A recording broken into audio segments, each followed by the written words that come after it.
اور ایک اور کام جس سے بچنا ہمارے لیے انتہائی ضرورت ہے،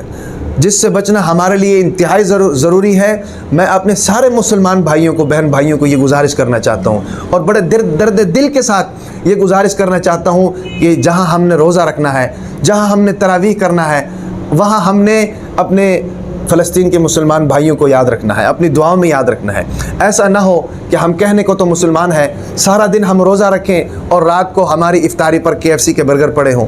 رات کو ہماری افطاری پر جناب میکڈونلڈ کے برگر پڑے ہوں، رات کو ہماری افطاری کے اوپر اسرائیلی پروڈکٹس کے جناب کولڈ ڈرنکس پڑی ہوں، ایک طرف کوکا کولا پڑی ہو، ایک طرف جناب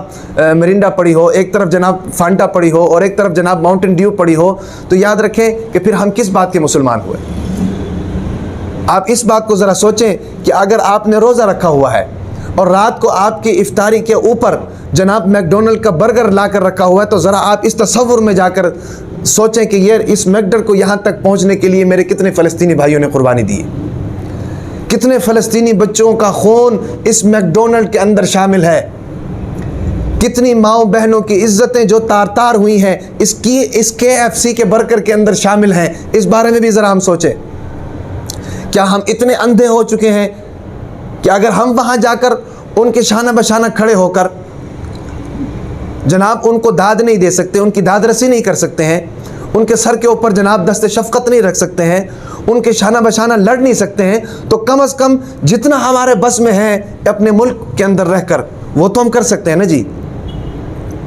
ہم اسرائیل کے ان پروڈکٹس کو استعمال کرنا چھوڑ دیں، ان کے اس مشن میں حصہ بننا چھوڑ دیں کہ ہمارے پیسے کو لے کر، ہماری مراعات کو لے کر،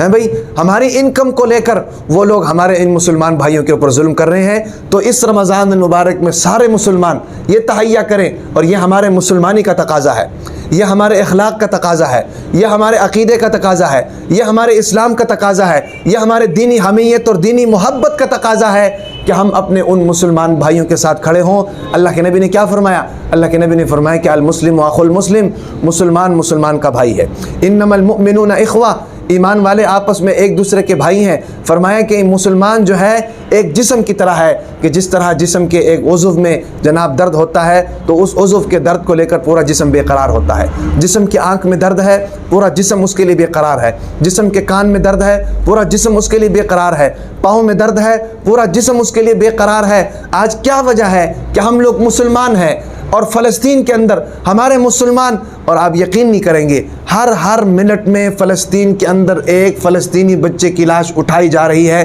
یہ ہمارے لیے لمحہ فکریہ ہے، ہمارے امت مسلمہ کے لیڈروں کے لیے لمحہ فکریہ ہے۔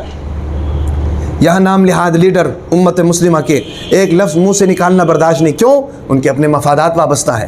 ان کے اپنے مراعات وابستہ ہیں، وہ سارے ڈر پوک ہو چکے ہیں، ایمانی غیرت سے خالی ہو چکے ہیں، ایمانی حمیت سے خالی ہو چکے ہیں۔ اور آج ہمارے پاکستان کے حالات دیکھ لو، کوئی PTI کا ہے، کوئی مسلم لیگ نون کا ہے، کوئی جناب فلانی جماعت کا ہے، کوئی فلانی جماعت کا ہے، یہ سوچنے کے لیے کوئی تیار نہیں کہ بھئی ہمیں آپس میں مشت و گریبان کر کے ہمارے بہن بھائیوں کو زندہ جلایا جا رہا ہے، ہمیں آپس میں مشت و گریبان کر کے ہمارے بہن بھائیوں کے گردنوں کو کاٹا جا رہا ہے، ہمیں آپس میں مشت و گریبان کر کے بموں سے ہمارے فلسطین کے مسلمان بچوں کے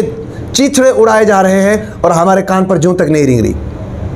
آج اپنے پاکستان کے اینکروں کے حال دیکھ لو، عمران ریاض خان 2 مرتبہ تو اپنے لیڈر کے لیے جیل جا چکا ہے، کیا اس نے ابھی تک ایک بھی ویلوگ ایسا کیا ہے جس میں فلسطین کے مسلمانوں کے بارے میں ذکر کیا ہو، جس میں اسرائیل کی جاہریت کے بارے میں ذکر کیا ہو، جس میں امریکہ کے ظلم کے بارے میں ذکر کیا ہو، جس نے اسرائیل کے ظلم کے بارے میں ذکر کیا ہو؟ کیا ایک ویلوگ بھی اس نے اس طرح کیا ہے؟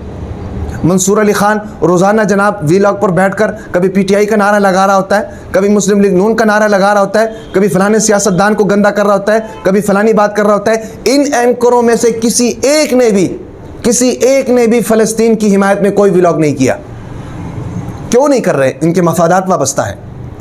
ان کے چینلز بند ہو جائیں گے،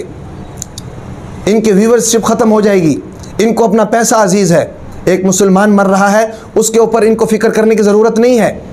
ان کی غیرت ایمانی مر چکی ہے۔ آج یاسر شامی کو دیکھ لو، ادھر امبانی کی شادی ہے، امبانی کے بیٹے کی شادی ہے، اس کو لے کر جناب پورا میڈیا بھرا ہوا ہے۔ فلسطین کے اندر مسلمان بچوں کی گردنیں اتاری جا رہی ہیں، اس پر کسی کی جوں نہیں رینگ رہی، کسی کے کان پہ جوں نہیں رینگ رہی۔